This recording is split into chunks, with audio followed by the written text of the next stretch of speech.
Okay, so the first vehicle is coming out, and if you're a Canadian, you might be very familiar with this type of vehicle, and if you're not, this is special Canadian technology, and it's actually a fairly recent vehicle. This vehicle was just retired from the Canadian Armed Forces this year and given to the museum by the Canadian Army.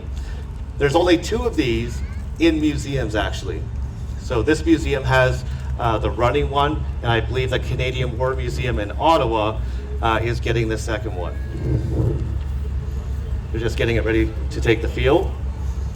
So in this segment, it won't just be me introducing these vehicles. I have a number of these guests from all over the world that have come to the show. So I'd like to welcome to the Tank Arena our first special guest. He is a dynamic and knowledgeable host of Funker 530. If any of you guys know the show, Funker 530, where he brings us closer to the realities of military history life through incredible footage and insightful commentary. Additionally, he captivates audiences on History TV, military mystery show, exploring the fascinating details of military history. Please join me in welcoming the host of Funker 530, Ronnie Adkins. Hey guys! Come on, we're just getting started, let's go! Alright, what's going on? Thanks for bringing me up here from America. I'm a little bit disappointed. I like to bring gifts back home for my kids, and you told me I couldn't have a tank. So No, unfortunately. I think at the border you might have a bit of some issues there. It should be fine, I've got friends. Yeah, because also, Ronnie is actually a veteran of the U.S. Armed Forces. One of the many veterans here at Aquino Tank Weekend. I thought it was really amazing coming here, and I'll talk a little bit about what this means to me personally, understanding that I am from the States.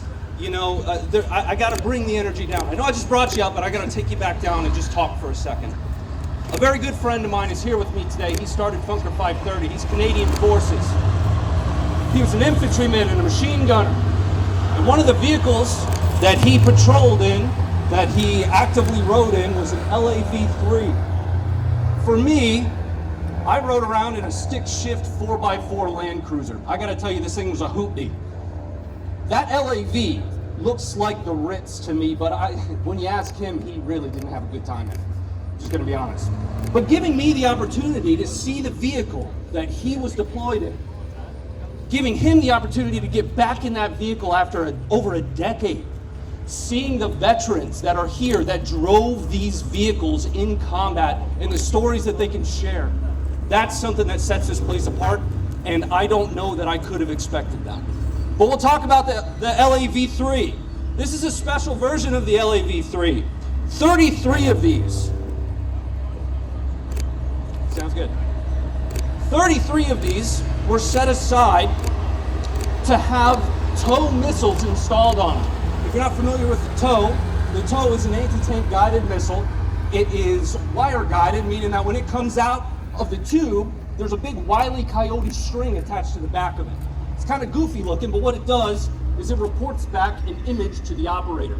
Now that TOW is primarily designed for armored targets.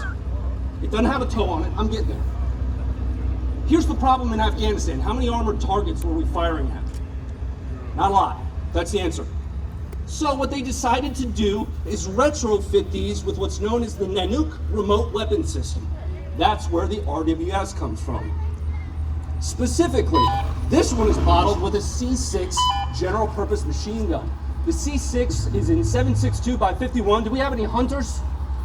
Anybody hunt? That's a 308. It's a machine gun that fires a 308 caliber round or 7.62 by 51, meant primarily for a little bit closer protection. We needed, the Canadian Forces needed, I'll just say we for now, we needed a little bit more protection of our convoys and an armored personnel carrier role. And while it was generally effective in that role, one of the problems that the RWS had is its video capabilities didn't give you the best situational awareness, and we are 2 steps past the original M242 25mm Bushmaster chain gun. So we took a 25mm chain gun off of this thing. We then put a TOW missile on top of it, which, by the way, you only get one shot. And it's supposed to be at stuff way over there, so if there's something kind of over there, it's not really the best weapon system. So we took the 25mm off of there, we put the TOW on there, and then suddenly we put just a bunch of machine guns on it. Well, it sounds kind of awesome, but what we realized, or what the Canadian Forces realized, is we took a lot of firepower away when we took off that 25mm. So, this is one of very, very few, and I want to say this was at Canadian Forces Base Gagetown for a little while, right? This is a very, very rare case.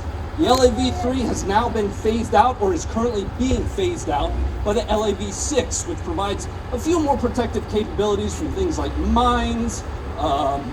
You know, it protects the crew a little bit better, because the actual firepower for this sits right back there. An important note about armored personnel carriers is they are designed to get you from A to B and put your infantry on the ground, establish fire superiority, and win the fight. Guys, I'm Ronnie Atkins. Welcome to the Aquino Tank Weekend.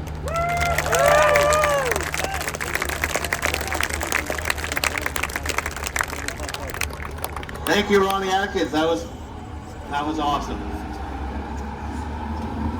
Now, on both this show on television and on Funker 530, you can see detailed looks at things going on around the world, the conflict zones, and the equipment that's being used in them.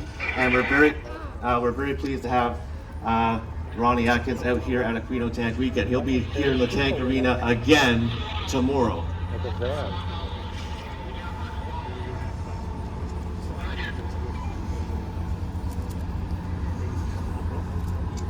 Okay, I think the next vehicle is very familiar to anybody who plays the game World of Tanks. It's a late war German vehicle of the Second World War. And let's have a look at the Hetzer. Well, first off, the laugh's coming back around.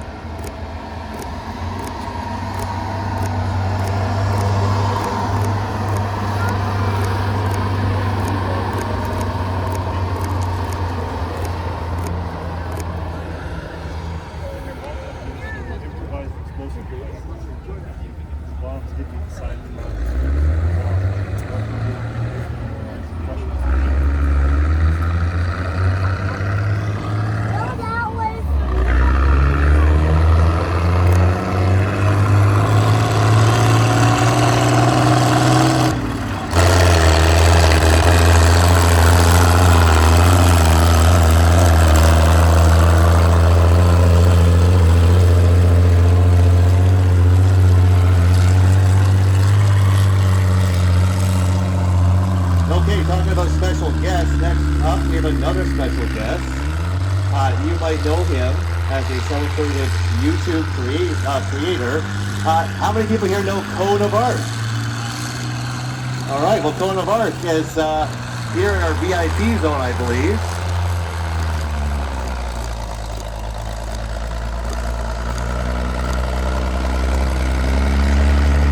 Okay, so Cone of Arc is known for his in-depth exploration of tank history. His well-researched content makes complex military vehicles accessible and engaging for all ages, attracting a dedicated community of tank enthusiasts around the world and history buffs.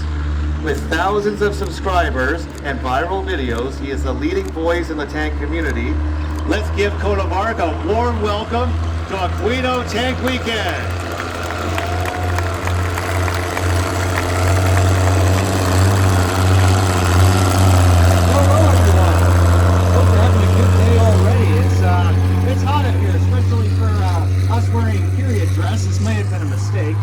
But I'm going to be telling you a little bit about the Hetzer today, or the Jagdpanzer 38T. So this particular example that the museum has, they acquired in 2017 as a Swiss G13, which is essentially a Hetzer with a couple post-war modifications.